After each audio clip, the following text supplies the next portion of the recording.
Can we start with the wine that is probably the first Roederer wine most people would try, or Brut Premier? Yes, Brut Premier is certainly the most known or the well-known champagne in our range, because that's the wine we make in quantity.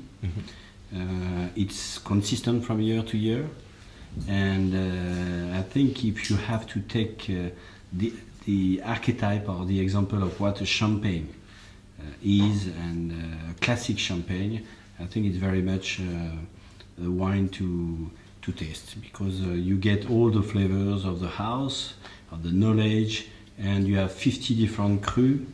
So it's quite complex. You have the 3 grape varieties. You have Meunier, Pinot Noir, and Chardonnay, and you have 9 different vintages coming into the blend.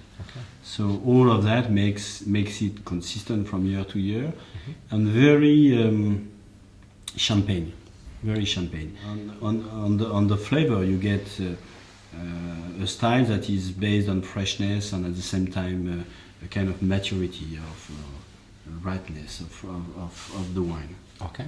So we saw before when you were pouring this a lovely persistent mousse or fizziness to the wine. That's quite important, isn't it, for champagne? Yes, the integration of the mousse is certainly one of the most important things in champagne, because I always say we make a wine of champagne. So first it has to be a wine, and champagne, the bubbles, comes after. Yeah.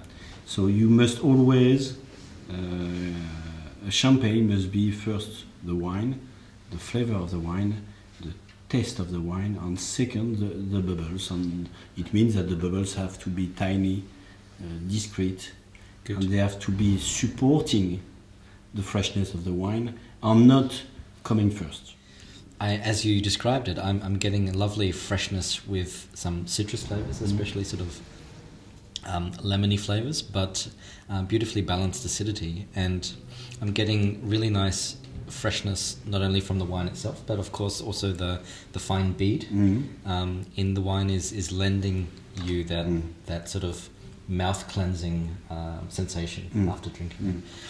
A wine such as this, what's been one of your favorite food and wine combinations, Jean-Baptiste?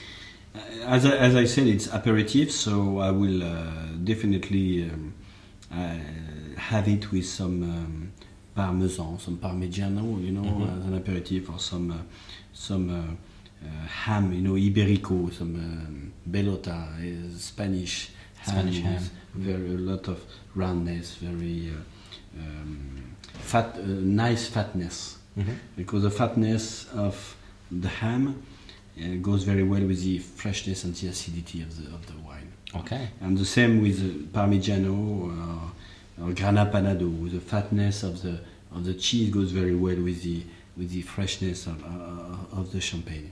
Very nice.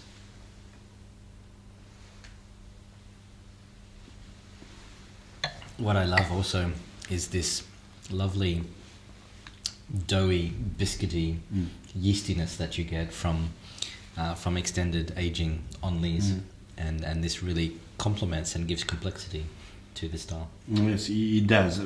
Also, this wine has time on lees is important, but time out of lees is important as well. You have this reduction, oxidative life.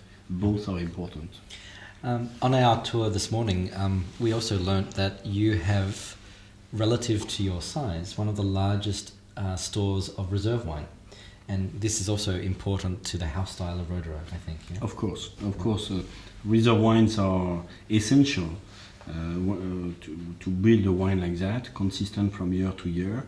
You need to have 8-9 years of different vintages, perfectly aged in oak, and of high quality, of a vintage quality. It's almost crystal quality put in reserve for Brut Premier, because you need to really every year to find this fine balance and come back to the style, to what Brut Premier is.